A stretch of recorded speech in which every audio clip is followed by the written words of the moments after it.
Before we get started, I wanted to give a quick disclaimer. Please remember to be respectful at all times, as these are people's stories, life, and opinions that they are having, which are all okay to have. Also, some conversations might get a little too deep, which will make some of you guys uncomfortable. If that is the case, please remember that it is always okay to exit, and then I'll see you in the following episode. But with that being said, I hope you guys enjoy this episode.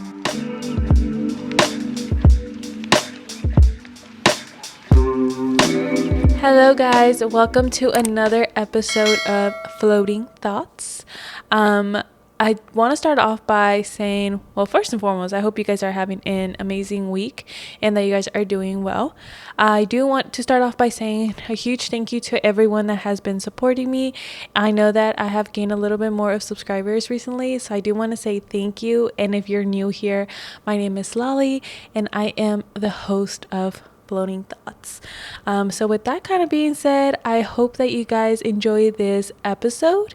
Today we have KenDarian again. I call him Kenny Lenny. But hey everyone.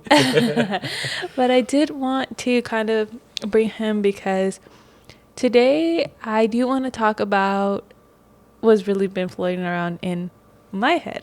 Right.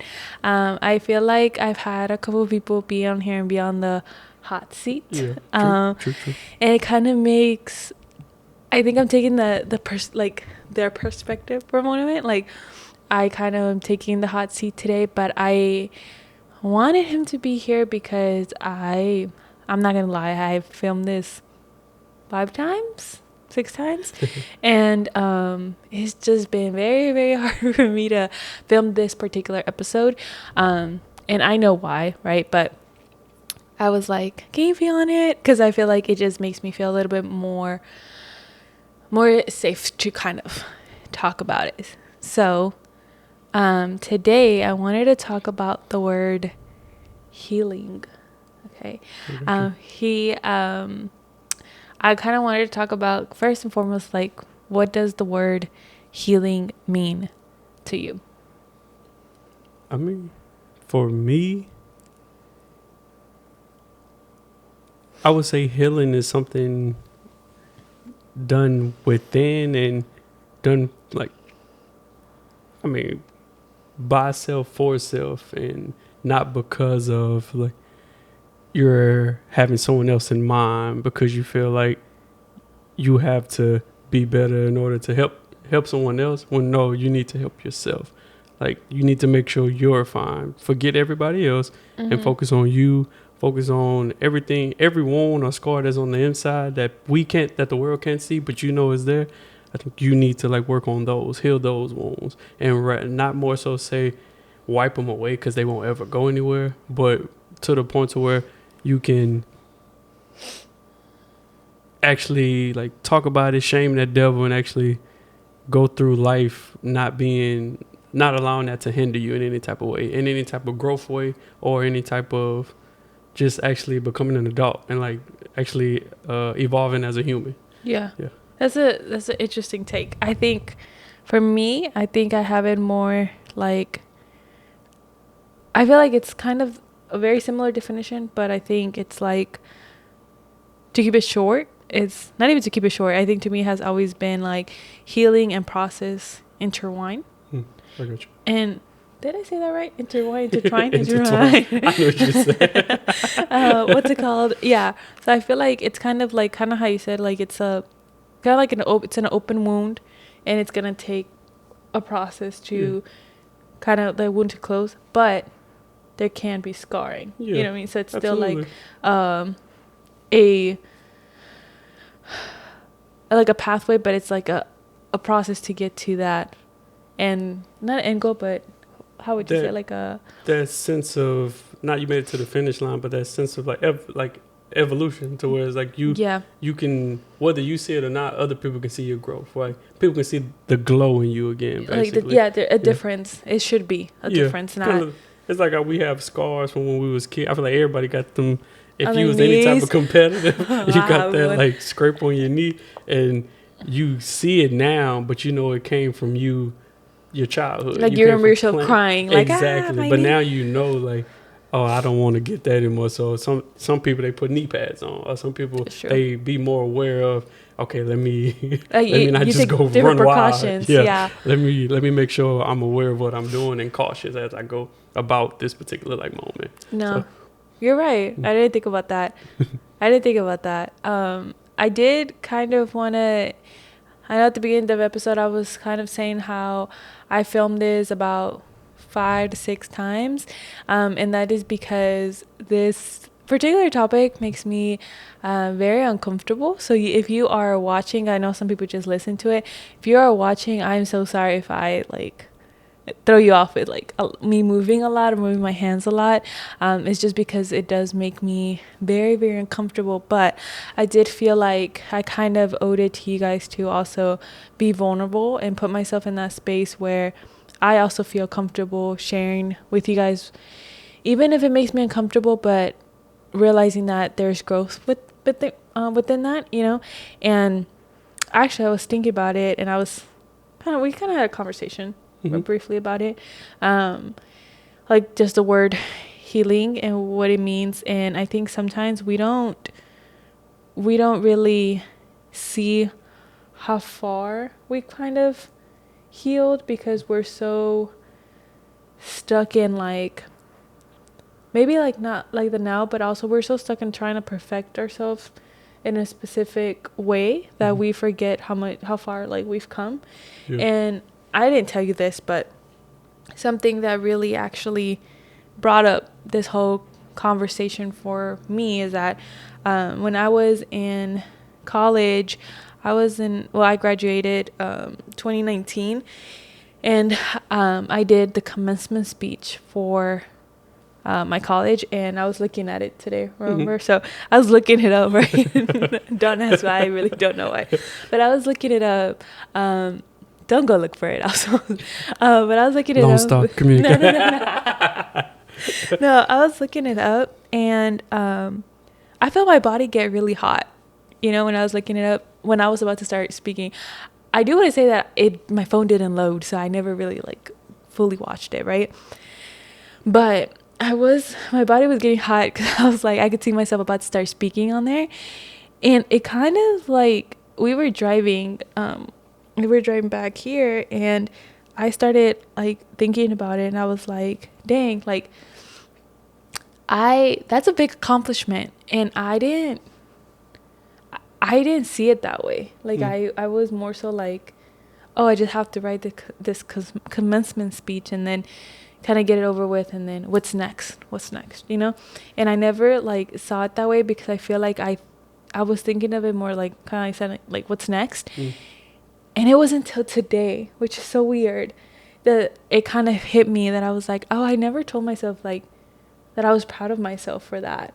Like I was just kind of like, oh, like, yeah, good job. But I was at that time, I think I was more focused on like where that I was going to transfer to like UT or something. Yeah. I got you. And so I think I was like, okay, we got that over with. Now I can just do that, put that on my like resume and like, look what I did, you know. But I never like stopped and was like, oh, dang, Lally, like, I'm proud of you. You're in a percentage of people that, no, for real. And then I understand that. On top of that, then it got deeper. Then I started thinking about how like I haven't done that for a lot of stuff that I've gone through, right? But also I kind of stopped and thought about something, and I think it was also the fact that whenever we did like your episode, I was asking you like if in a way you feel like you do something because you want to show that you're like better, if given the absence of something, you know. And I started thinking about that, and I was like, that's crazy, because in a way of me asking you, I was kind of telling myself. And it was kind of like me, like, how do I say, like, me focusing on the what's next was giving the fact that my parents got divorced at a young age. So one, it was mainly making my mom proud, and to, like, that was my way of showing her like, oh, don't worry, mom, I got you. Like, I'm going to make you proud because you were a single mom. And for my dad, the absence of a father was more so me saying, like, and I'll prove it to you. And so I was never, it brings me the question of if I was doing it for me or if I was doing it at any point. Or like where within that particular journey were you doing it for yourself? And if and so now, then it kind of made me really sad because then I was thinking, I was like, dang, like I never really took a step back and like I acknowledged myself in that moment, or probably like in any big of my accomplishments that I was kind of like, oh, like we did it because you wanted to do it. It was more so like, I don't know what I was thinking at that time, but I feel like the fact that I kind of forgot about it makes me kind of feel like I wasn't doing it for me. No, you know? Yeah, and it's crazy because given like when we were friends, but even now, but even when we were friends, how much like you told me, but I started to see like how much you love school. Like, it's crazy how that was like that wasn't a thought when you like, oh no, I was doing it because I love school and I love learning, but that was like in the process, kind of like, dang, like where along the way did you like lose track of or lose sight of your love for learning, your love for like growth within the education system, within like furthering your education career, basically. So dang, nah. And so I don't know, it just really hit me today, which is crazy actually. I don't know what it was, but the reason why I also wanted to talk about like healing as a whole is because I personally think that there's like a lot of steps that you have to take, within healing. And I'm not crying. I just want to put that there's mascara in my eye. It's because I feel like almost every episode I'm like, I'm about to cry. So I'm like, but I mean, you have good conversation where people need to actually hear it and actually feel something, because as much as we are like desensitized within this world, it's crazy. It's like it make you question like, where are the feelers at? Where are the people that feel something? Like, I don't want to be around a bunch of people that don't feel nothing. It make me be like, dang, like make me feel like you don't care. And if you don't care, then I don't want to be around you. I think it's funny that you say that too, because I was gonna say that was another point that I also thought about today. Like, not today, but actually it's like throughout the whole week, probably the whole month. And honestly, I think because I started like the podcast, I hear a lot about like feelings and like being okay to feel. And I kind of touched down on it of how like I didn't really grow up with that father, mother, family kind of like dynamic growing up. My parents got divorced around the age of 9, so from 10 and on, I didn't really have my dad was there, but it wasn't like there, And what's it called? Looking back at it, I was like, dang. If I would have made a podcast when I was like 10 years old, I'd probably be yelling at you guys. Like, I'd probably be like, grow up, And like, it's things like that I never really considered either, because like, or acknowledged, because I think that I was such an angry child. And I never understood. I used to say that I never understood why. Like, I was like, it got to a point where like people would, which is sad, like people would say that I just love to argue, and I'd be like, oh yeah, that's why I'm gonna be a lawyer, like I love to argue. Like, what? But it was the fact that like I didn't want to admit that I was like hurting. I got you. And so instead go ahead. Instead of like being open and vulnerable, I did the exact opposite. I hid through like my emotions, but I showed like I was very tough.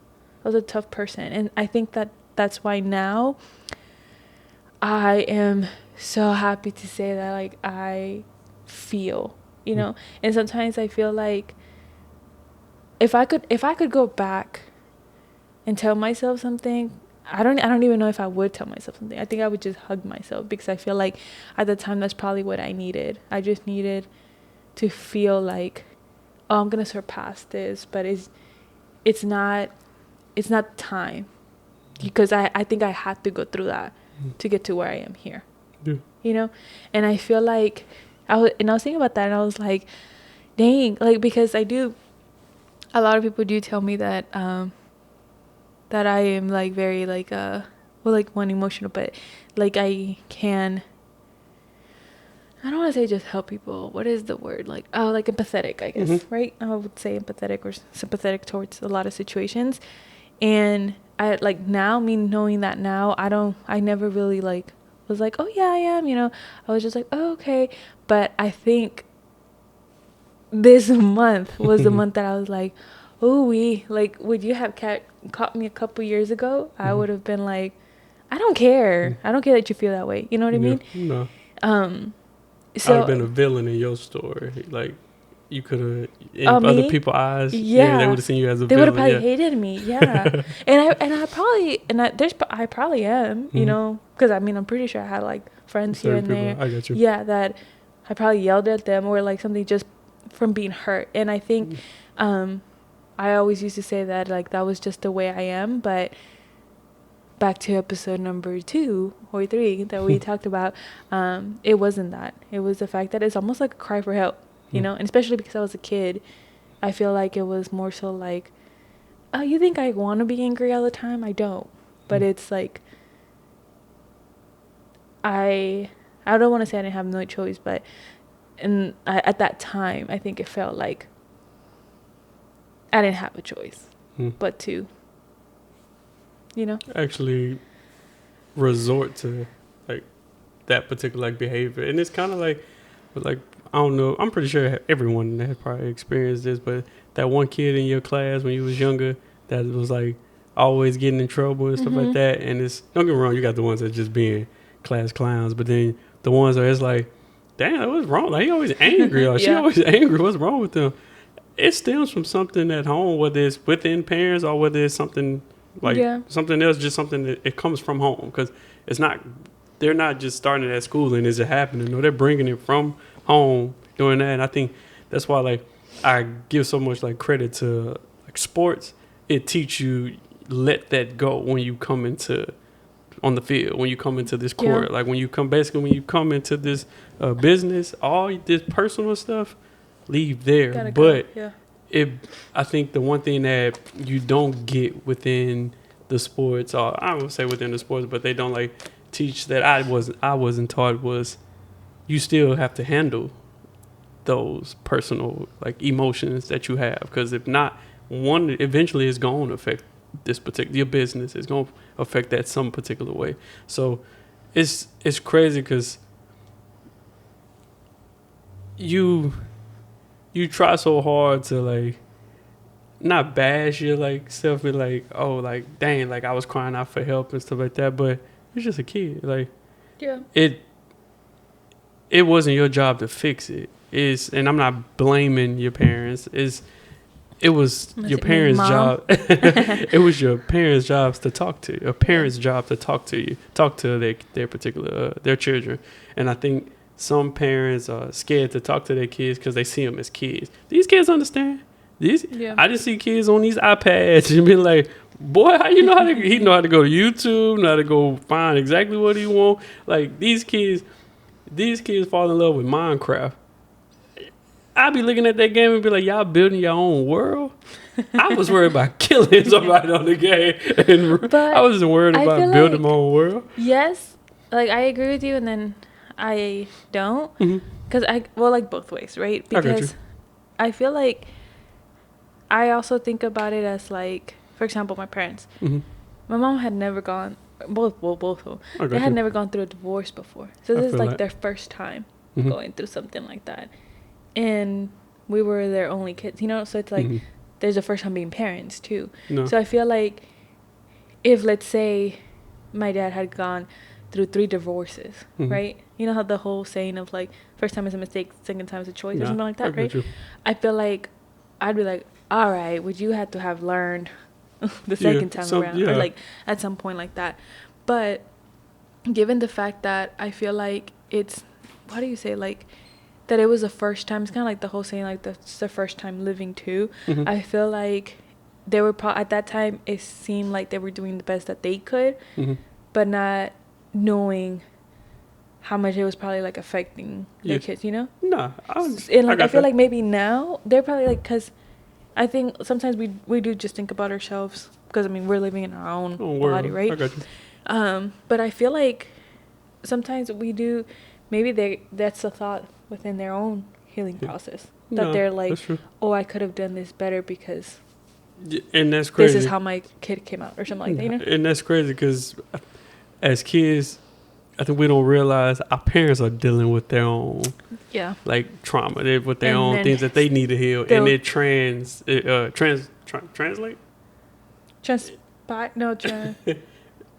It shifts to us. Yeah, like we get the what is called the sins of our parents. Yeah. Like we inherit that, which is it's the generational cycles that actually happen, and it kind of goes back, piggybacks to like my point, and not like blaming, but it's like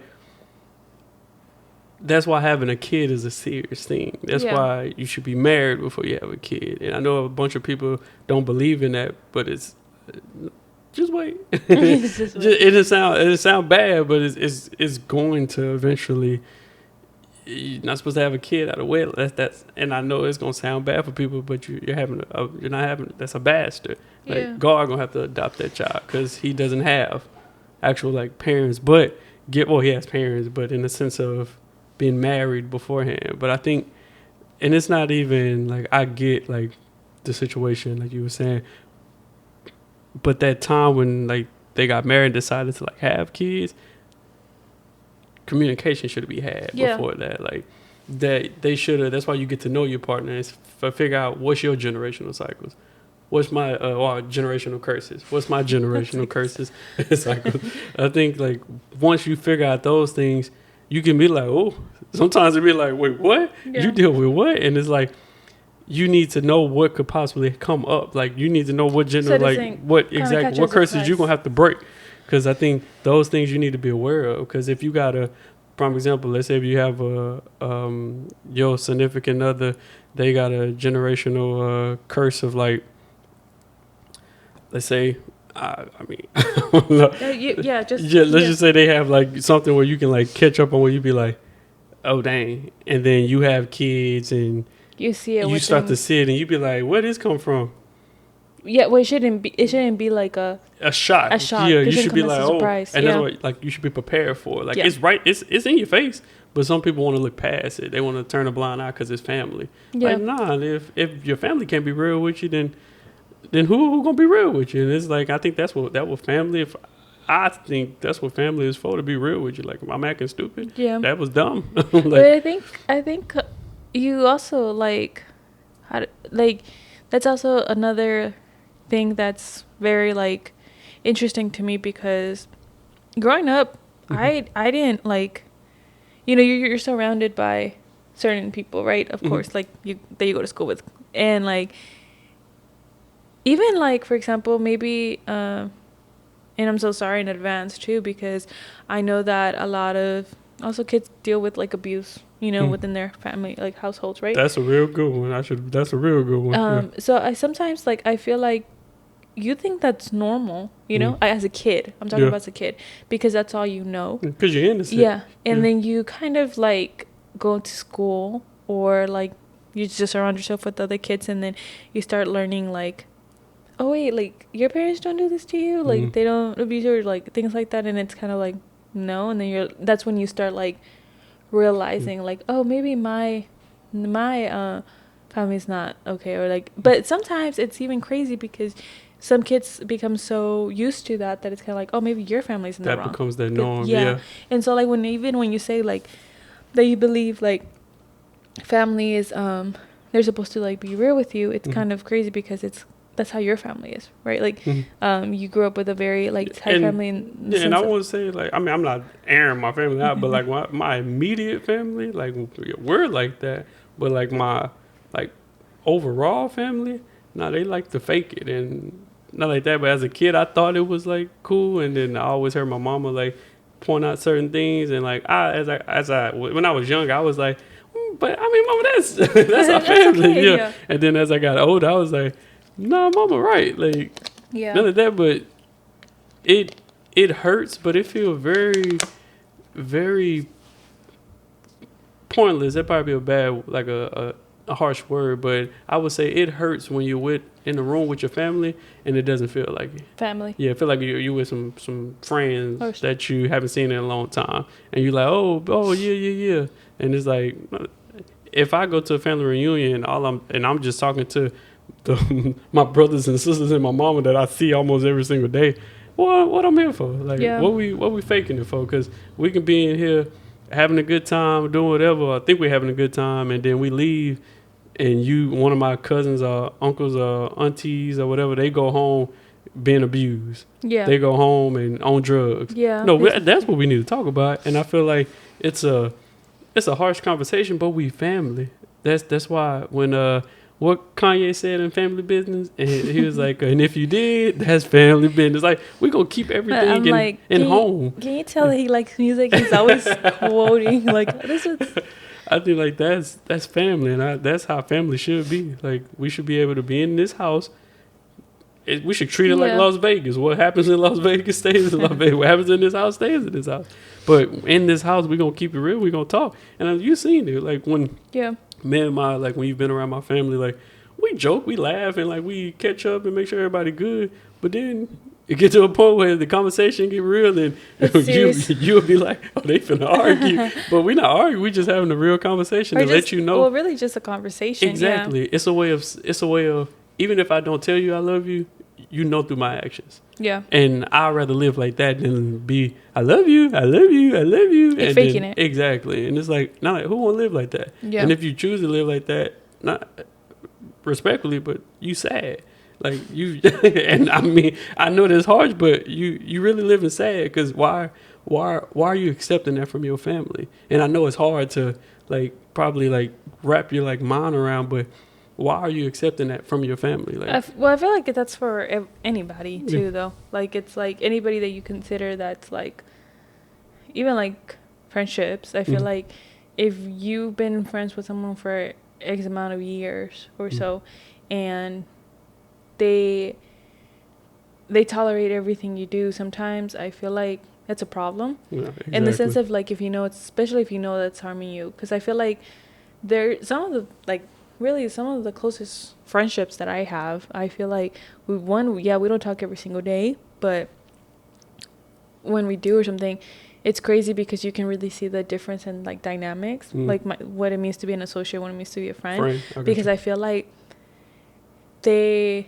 will ask me something and they know my response. My response isn't gonna be like always like, oh, I support you, and I expect that vice versa. Like, if I'm doing wrong, I expect you to also be like, you can start off by saying I love you, but, like, but you got me know it's coming from a good place. Yeah, because I feel like I would do the same thing for them. Like, and it's the same way I would be like, yeah, like, I can see where you got that idea from, and I can see maybe you did have good intentions at the beginning, but you went left me, what you saw ain't what it was. I got you. And I feel like they need that, because instead of, with family, and like I said, with close friends or, like, people that you consider being in your circle, because I feel like you should have more of a problem if it's not like, if they support every single thing you do, No, right. Because that's also hindering you from a lot of things. And it starts with family. Sometimes you can be just like that because, your family's like, oh yeah, that's okay, like, we love you, and then you expect that from friends too, because it started in your family, and so then you have problems with your friendships. But I do think that the same perspective that you were saying, I think it's all should be brought within, like, friendships. Yeah, friendship, and it should be brought with care, but there does come a time where stop worrying about, like, don't get me wrong, don't come disrespectful. I'm not saying that, but there is a point where shoot it straight. Stop trying to make it. What is when you're a kid, you give them medicine, but here comes the airplane. Yeah, no, put it in airplane. Pause, but put it in their mouth and shoot it in there. Like, hold it. Like, don't hold back. Like, I would rather you, quote unquote, hate me and feel like I'm coming at you for the rest of your life, and not talk to me forever, but still have it in the back of your mind, like, dang, they probably is right. Yeah, like my homeboys, and I'm not airing out their business. We talk about this all the time, but they drink, and I had one homeboy, and every time like we talked about drinking before, he always talked about he never wanted to like become an alcoholic and stuff. And so like when he like started drinking, I just call him alcoholic, and he was like, man, I don't know what you talking about, I ain't no alcoholic. And then like later that day, ring, hello. Bro, you serious? Bro, you serious? You think I'm alcoholic? And I would be like, bro, you ain't no alcoholic. Yeah. I just want to keep saying that. So if that call lets me know you're still aware of what you're doing. Because I can't stop you from drinking. That's my thing. I can't stop you from drinking, smoking. Yeah. Going to girl, doing whatever for girls, going from guy to guy. Like, I can't stop you from doing whatever you choose to do because that's your choice. But I mean, I won't be around you when you're doing that. However, with my tongue and my human, I'm going to say exactly what I want to say. And if you feel some type of way about it, feel some type of way about it. I'm saying this because I love you. I'm not saying this because I want to destroy you. No, I want to just destroy whatever this thing that got a hold of you. I'm going to destroy that. Yeah. And bring back the person that I feel like you could become, because I don't know who you're going to become. That's for God to know. It's not for me to know. And also, I feel like the one of the words that you said, the awareness part, I think that's like the main thing. As long as someone has awareness, you know that they want to do right. And I feel like sometimes it's also good that someone tells you like, what is it called? Like, it's like, them telling you they don't want to become something is also like a hint for like, help me. Yeah. Like, help me not become that. Maybe. No, truthfully. Because I feel like it's like, when someone tells you like, I don't want to gain weight. Oh, let me tell you guys about something. So I told like today, like I told her like I was like starting today because I really wanted like a shake or something, right? So I have like a goal that I want to lose weight by. It's all love, y'all. It's all love. No, so no. So I wanted. I was like, oh, after today, I'm gonna just stick to like my meal preps, right? Going back to And so we were at Target, and he goes, oh, like Target sells these pizzas, right? I should have gotten the pizza there because literally after we left, it went completely left. But he was like, oh, there's only like a cheese pizza and a pepperoni pizza. I was like, oh, then never mind because I don't want cheese. It literally is my last meal before I like start eating super healthy. He's like, oh, okay, I'll just leave them. I'm like, oh, okay, we'll probably get food because I really want the shake from the outside. Tell me why this man says that we're going to Chick-fil-A, right? Cool. But to get a Cobb salad, and mind you, he's in the driver's seat, so there's no way that I'm going to get something different. Why start tomorrow? It's literally, so I thought he was playing, and then he's like, why are we, I was like, no, I told you tomorrow, and he's like, why? Why? You always say tomorrow, we'll just start today. Who said that? I said we're starting tomorrow. And so I still thought he was joking, right? So then he's like, oh, I'm in the wrong lane. So I'm like, okay, we're not going to Chick-fil-A. No, he went to the right lane to go to Chick-fil-A, right? Thankfully, no, not even thankfully, but Chick-fil-A was full. So he was like, oh, it's okay, we're not going to Chick-fil-A. Me thinking we're going to go get the shake and whatever we're going to go get. He drives me to Kroger's. He drives me to Kroger's because it's pretty late, right? And he's like, I was like, what are we doing here? He's like, we're going to get some healthy meals here. And that's what we got. To just close that little thing up, we indeed got healthy meals, and we indeed started today this meal prep thing. And I indeed did not get my shake. But that was just me like, an example of like what kind of also friend he is, because he was like, why start tomorrow? Hello, I want to start tomorrow. Mama, if you're watching this, you're gonna laugh, but my mama went to the doctor, like I checked her, everything was good, but she needed to drink more water. And so remember, what's her name, the bottle, the bottle that we got her. So I remember she was like, I always struggled with that as a kid. It was hard for me to drink water. And in my head, I'm like, Mom, you're an adult now, so you making the choice not to drink water. So I said, Mama, why you ain't taking your jug with you? She was like, oh yeah, I do got that. I was like, oh yeah, you do got that. And she was like, but it's hard to drink that. And I was like, Mama, you gotta like use it, because my mom competitive, and honestly, I really think that's where we get our competitive side from. But I was like, you got to treat it like a competition. I was like, you go to work at 9, like, you go to work like before, like you got to be work at 10. You get off around whatever time you get off. I was like, this water, this jug ain't big. I think it's like 32 ounces, 64 ounces. I think 32, 60, one of those. But yeah, it's not that big, but it can hold some water though. And I was like, of course it's a jug. But yesterday I told her, I was like, have it as a competition though. Whenever you get off, before you come home, this should be finished. Yeah. Then that lets you know you drunk water for the day. And then when you come home, you can drink a water bottle, then go to probably drink some tea or whatever juice you are in it. But my mom would be like, yeah. And then so I remember when I told her that next day, she came in, she was like, I drunk my water. And then 2 days later, the jug was in the house. I said, oh, Lord. She said, I drank it for the day that you told me to drink it for. But she said she drank water bottles. So I was like, it's just, consistency. Yeah, the other thing is the fact that I said it, she was aware of it. And now, but for her to not bring it and then say, oh, no, I brought water bottles. Oh, okay, cool. You're going to be good. Like, I can't make the choice for you making that choice. Yeah. So I didn't say bring the water bottles. She was like, oh, I didn't break my what's her name, so I'm going to bring these water bottles. And she drank all the water bottles. And also, I think sometimes it takes a little bit more, what is it called? It takes you to saying it out loud for them to also, like, be like, because you do that a lot to me.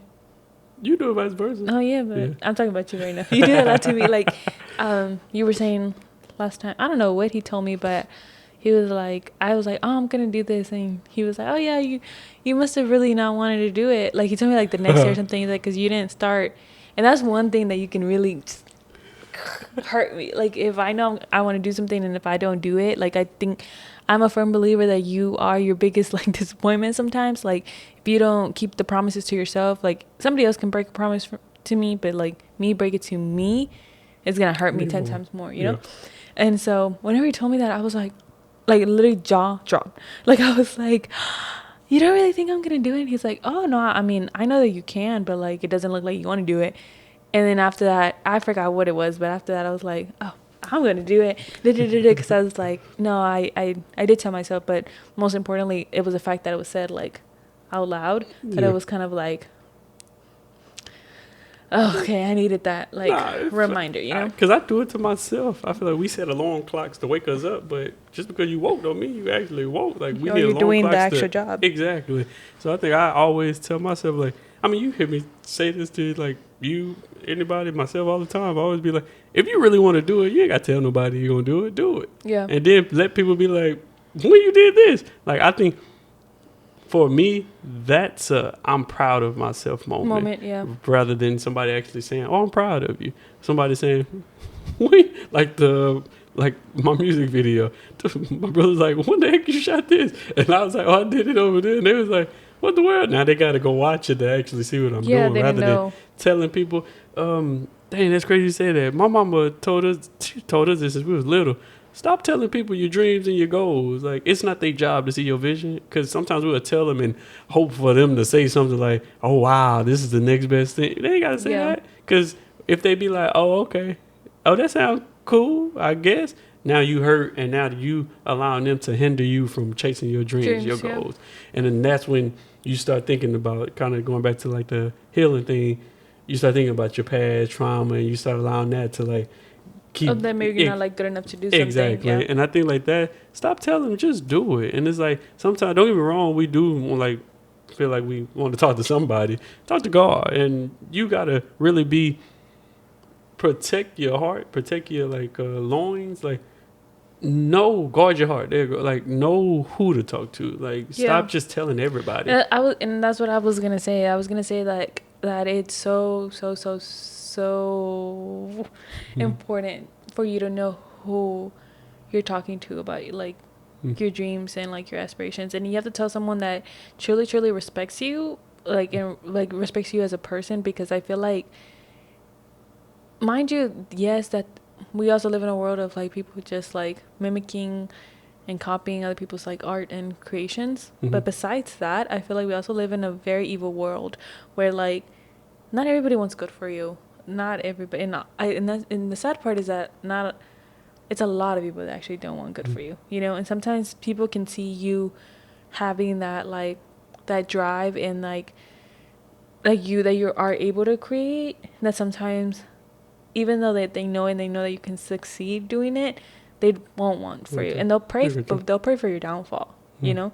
And I feel like that's why you also have to be very like mindful who you tell things to, and also know the person that you're telling them to, because you don't ever know what they're wishing for you on the opposite. No, and, you know their intentions are, and it's not your job to find out, but that's why you protect it, you guard your heart, you don't allow them that any opportunity. I don't know about you, but I actually think that sometimes I kind of love that a lot more. Like Mel, I know you're probably watching this, but Mel is like one of those my closest friends.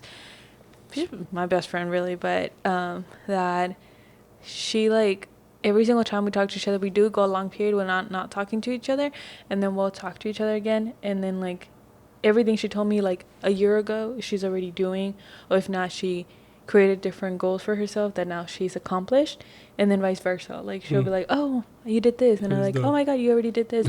And I think to me it's like that makes me more proud of my friends, that I'm like, dang, like you, I don't know if you really did by yourself, but like with the help of God and stuff, you really like went through what you wanted to go through. Or along that process you also found out that, oh, I didn't want to take that route, like so I went to this route, and you found a way. Yeah. And I think like that always makes me very happy. That is kind of like, oh, like we're still super super close, we still have that friendship, but you don't have to tell me everything. You don't have to tell me like, oh, I'm on my way to go take this test. Go take it, and then after that, if you pass it and you feel like you should tell me, you tell me.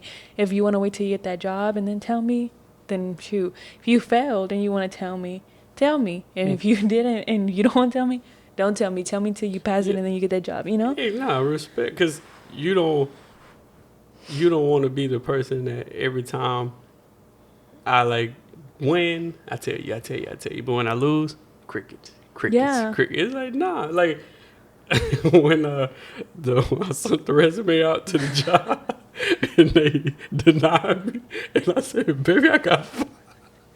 Man, this man sent out a resume to someone place, a resume, and then they just told him that they were gonna go a different direction. He screenshots it and he sends to me. He's like, "Baby, I got fired." I said, "You haven't even been hired." But I think like that is, for me, I just do that just because I'm letting myself know, like it's a no. It's not a you're a failure. Yeah. No, like this is not the direction for you. Yeah, like, and that's okay. This door, you probably wanted it to open, but this not the door for you. It's all of them billion doors that's down there. Keep knocking. Go find yours. Yeah. Sorry, that was so funny. But no, that is true, and I feel like sometimes, I mean, we talked about it before too, like just the word no, and like how people take that such like a.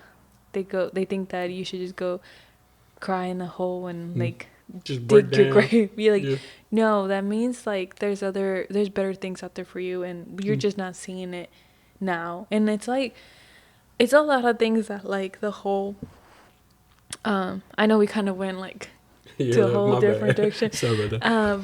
But even like with the whole like healing thing, I feel like sometimes we think that there's a right way to heal, and there's no right way to heal, because there's no healing it's not in a linear.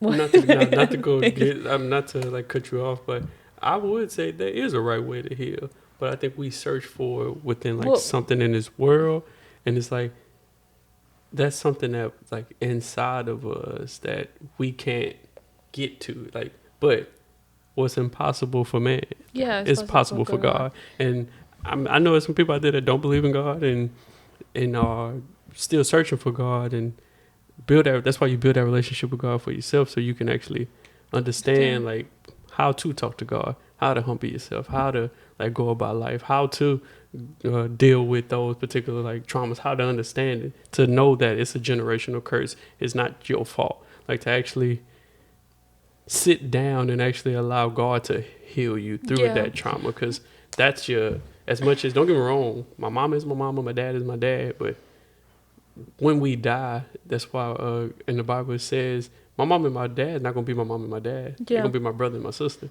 So it's like, if that's the case, I need to go to the main source. I need to go to but I feel like it's good, because I think if we're being honest too, it's the path that you've taken to now find God for yourself. Definitely. But if you and that's what I was kind of leaning towards, like, if you're talking about who you are now is what you know now. It's like, if I was to go through something that I went through in the past, I know what route I would take now. But if you were back in the part where you were like healing back then, you probably wouldn't have the same mindset, you know. And it's because I didn't. I was searching for it within my mama. Yeah, I was searching for the answers in my mama. But my mama was the one telling me, like, she was giving me all the answers that she could. Yeah. But she was like, if you want the real answers, like the rest, like, you got to go to God. And like, I was like, okay, mama, but okay. You'll tell me more tomorrow. Yeah. No, you gonna give me the rest. but I do think that's very important, because sometimes, I mean, as you should, as a kid, I feel like even not even as a kid, just as a son, sometimes you feel like you should go to your parents, because I mean, they're your parents, so you're like, oh, they know everything. Yeah. And then sometimes like I know when I was younger and my mom would be like, go pray, I'd be like, just tell me, like, oh, I have to pray, you already know it. Like, you know. But I was young, and I feel like now it's so much different, that like it's crazy how that same sentence means completely different today than it did back then. It no longer means like me, like, you know. Now it's true. Like, oh, okay, thank you. Like, I'm not gonna like fight you on it, because even sometimes when we have conversations and I'm trying to tell you something, you'll listen to me, but you'll be like, oh, just pray on it. And at first I was like, really? But then I think like it's because sometimes we're impatient, so we're like, no, I just want another insight. But it's like, whenever you tell me, I'm like, oh, okay, this is deeper, and this is, and I think I appreciate that more, because it's kind of like, oh, you're being honest, that you can't give me the answer. No, exactly. That you're telling me, like, I'm not gonna fake telling you like, oh, well, step number 1, do this. Step number 2 is more so like, I really don't know. You have to go pray on it. You know? It's like if I don't know how to swim, and you like, if I jump in 6 feet, will I still be good? I don't know how to swim, so why would I? Sure. And I don't want to tell you. Secondly, I don't want to tell you something and it's wrong. And like, first, I don't want to put words in God's mouth. Like, well, God said like, this, and like these false prophets. Using your analogy too with the swimming thing is also like crazy that you use that, because it's also the whole like, I don't want to be the reason that you drown saying, you know? Nah, I got you. So, but I was talking about the healing thing because too, it's like the whole process that I was saying, because I was thinking about how I well, you know, I like to read. So I was reading a book, and it was really interesting, because I think a lot of people talk about grief, and they talk about like the 5 stages of grief and how we're supposed to go through those 5 stages. And I think sometimes people think that we're supposed to go through those 5 stages just like in order, or sometimes they think that it's just kind of back to back, like, I feel angry, okay, check. Now I feel sad, check, you know. And it's not necessarily that, but this book that I was reading, it was like shame the healing, the shame that binds you. No, shaming the healing that binds you, something like that. I gotta go back to it. But it's a super good book, but it basically goes through like the 7 stages of healing. And when I started reading it, it's interesting because it's like, I remember the first 3 are like A's, like agreement, acceptance, and acknowledgement, I think. And they all sound very similar to like that's what you should be doing, right? But the first one, that I think it was the acknowledging, and then so you have to acknowledge what it is that you are trying to heal. I got you. And going back to like me saying that when I was younger, I was like an angry child. I was like me not knowing what I know now. I feel like I would have just been like, okay, I acknowledge I'm angry. Okay, step number 2, but it wasn't that. It was deeper than that. It's like, okay, so where's it stemming from? And it's like, oh, it stems from my parents, like from the divorce and all that, right? And then step number 2 is so I said acknowledging, accepting, and then what was the other one? acknowledging, I literally accepting, just said it. not Acknowledging, accepting, and I have it here in my notes. Hold on. Oh, awareness. Awareness. Okay, so let me go back. So awareness is the first. You become aware that you have an emotional healing that you have to do. There we go. Okay. Then you acknowledge where it's stemming from. Okay. Right? And then acceptance. And a lot of people get stuck in the acceptance process because, if we're being honest, a lot of us are hard-headed. Like, you're like, question. Yeah, like, what you I mean did accept? nothing wrong with me. What am I supposed to accept? But it's like, it takes a lot for some people to say that they're accepting that they have a problem with something that's not allowing them to heal. And I feel like a lot of people don't know that healing goes so deep. Like, it can affect your health. Yeah. It can affect your like your bone. Like, it make you go bald. I'm just speaking from a man. That's right.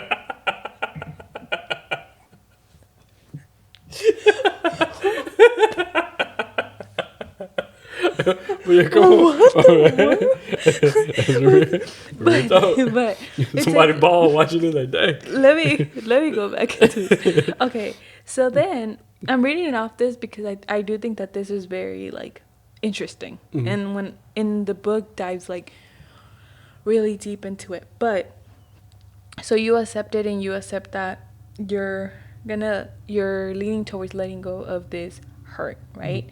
And like I said, a lot of people get stuck there because they think that once you get to the accepting process, it's kind of like over, like you're suddenly magically healed, but you're not, because step number 4 is that now you allow yourself to feel the pain. I got you. Which people would never want to get there because it's like, why would I want to relive whatever just happened to me? But you have to. Yeah. Because you can't close a wound that's not, like, what is it called? Like, that you're not taken care of. Yeah, basically. you got to figure out what caused the wound, and then you got to go back to it. Yeah.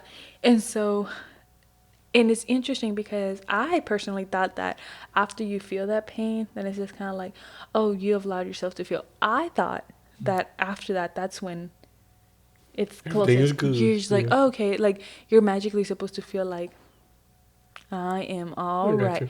But then the author, he kind of goes back to grieving. And I say, what the heck? Why am I going back? There's a part. Yeah, but he says something, the words basically, he was talking about like that this is you recognizing that you're going to lose things in this healing process. And you're going to grieve people. And this is what was really interesting to me because not everybody's going to be in your healing process. You might feel absolutely alone. And there's a lot of people, not a lot of people, this is why I say that it's very important for you to have a strong relationship with God, because at this point is where it's going to feel very lonely. Because a lot of people, you're going to be a burden to them. And a lot of people is like, well, that's your healing process, not mine, so don't linger it on over here, you know?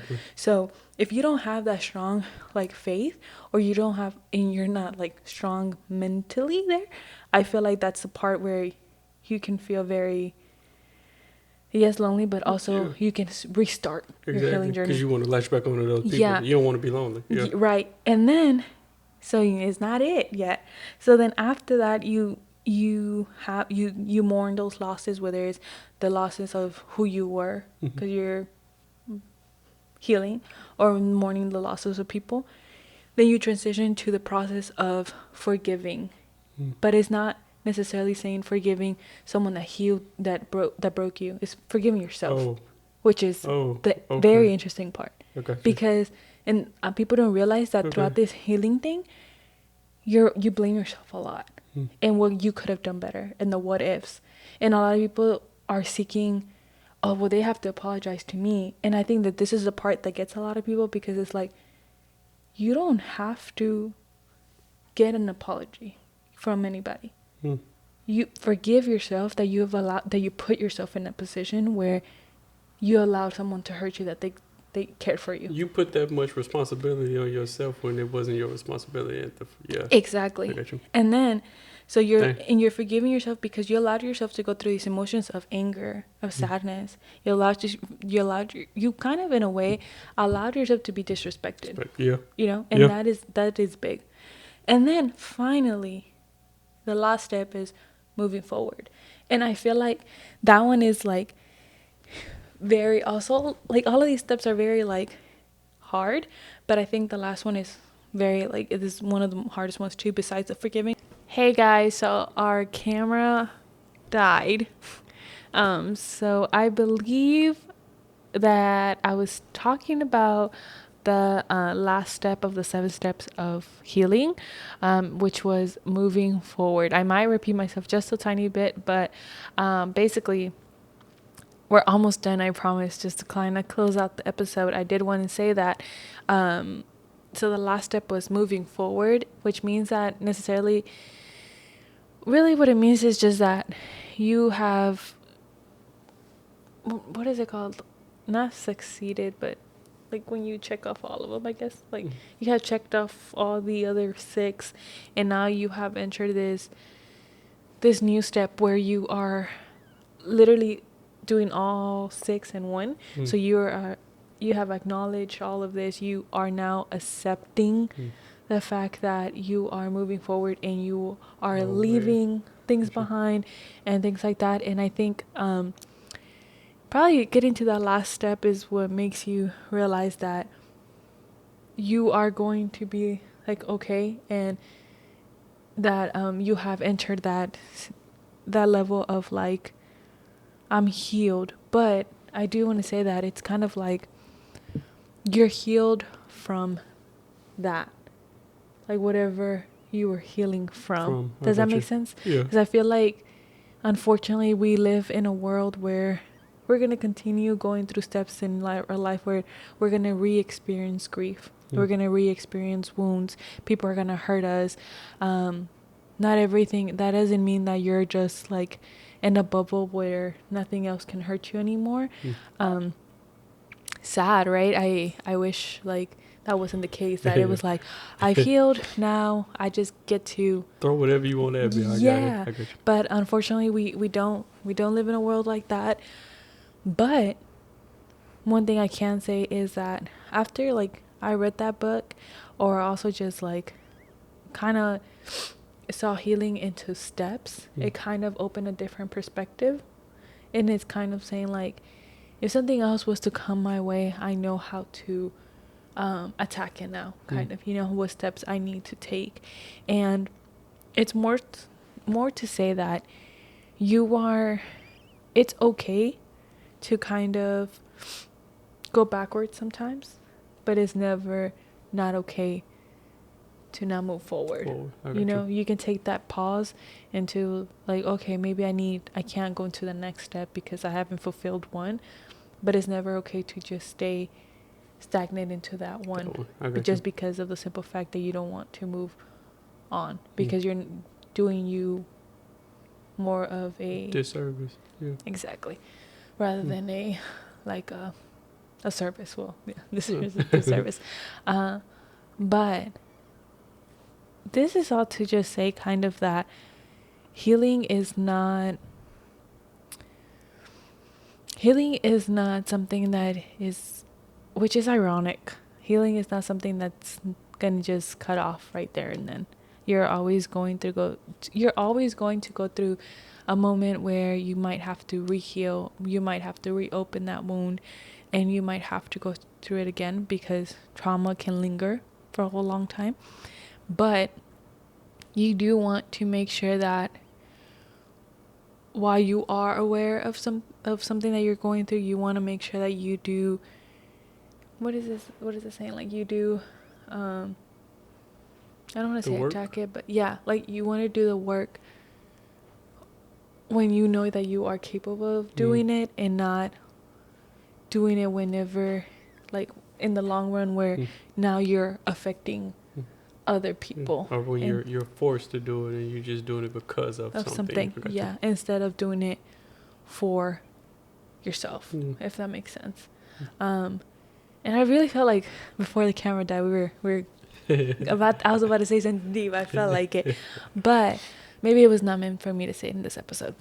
But I know this whole episode is just kind of, again, because I did want to touch down a little bit of like my experience, because it might look like that on the outside. Like it might look like that, oh, she sometimes gives advice, so she's probably like fully healed of whatever she's been through. And that's just to say that I'm not a perfect human being either. And I didn't even touch down on like the root of what I've been through. So there's so much more healing that I need to do. And within even this conversation, I realized a lot more that I was like, dang, I never knew how uncomfortable it made me to kind of speak on this. So it's definitely a lot of work that I still have to do. But I did want to kind of open up to you guys, because I did want to kind of give you guys that like, how did I say it? Give you that like view like of me also being vulnerable, because it's not you that is going through something. We're all going through something. And I feel like if me also sharing some part of like my story, my journey, can help you maybe open up a little bit more or start that healing process yourself, then by all means I am more than happy to do so. Even if it's not like my whole story, I feel like a little bit can go a long way. But this just kind of opens up like the floor to you guys too. Like, what is your version of healing? Or do you feel like healing is something that you struggle with? Because I feel like we go through it every single day sometimes. Yeah. Everybody go through something. Everybody.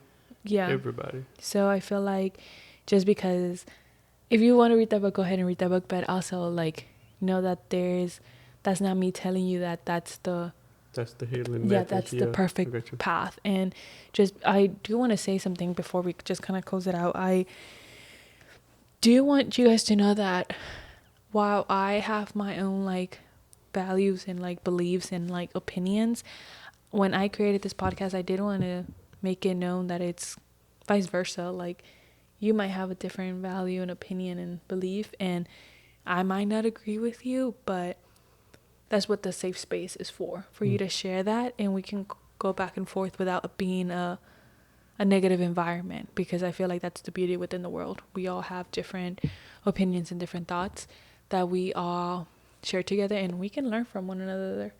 So wait, before you close, okay. I know you're going to close it. Yeah. I have a question for you to hook it back to the beginning.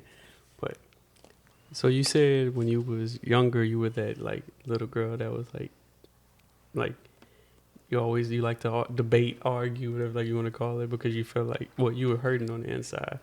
And so my question is, if you were to walk into a room and you seen that little girl arguing and yelling and saying exactly like, what would you like tell her?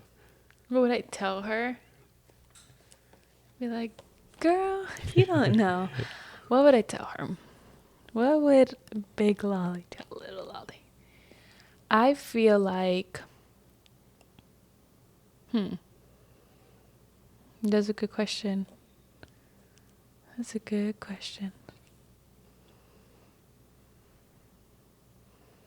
I would, what? Well, I feel like first and foremost, I think I said it, but I would probably give her a hug. Because I feel like I'm not very big on affection. I didn't grow up with affection.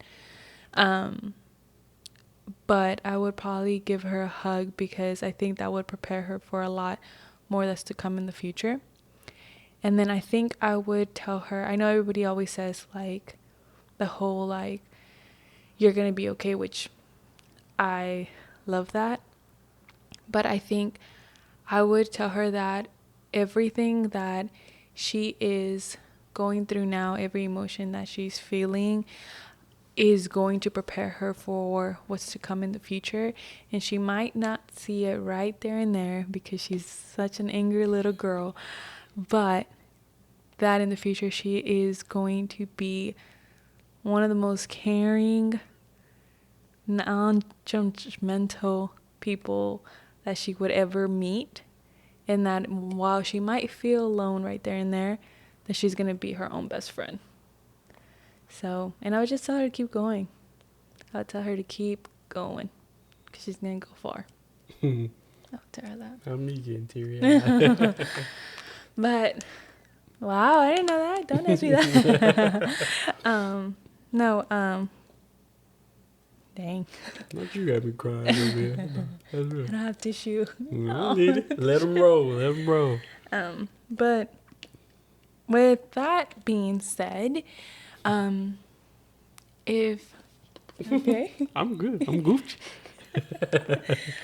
if you guys are going through something, or you feel like you can't seem to find that kind of like, not way out, but you can't seem to find like a perfect like start of, what do I say, like you can't work yourself up to yeah start the process of healing. I got you. Know that that's also okay, and that you don't just feel like you have to start tomorrow. Prepare yourself for the process, and most importantly, pray on it. Pray on it, because, which is ironic, but I really don't have anything else to say, because I don't want it to be like, oh, tomorrow wake up These and are the steps. Yeah, I got you. right. So I would say pray on it and know that a start is what's going to make your process start. But in the sense of like, if you don't start, then it's never going to flow. You're never going to heal. Exactly. Start it, and you're already welcome in the healing. Yeah. You're already doing one of them. You're aware of that you need to. Oh, Yeah. yeah. So. Yeah. Yeah. But if you guys ever need someone to talk to, know that we're always here.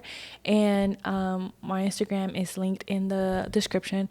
But with that being said, I hope you guys enjoyed this episode. And then I'll see you on the next one. Bye.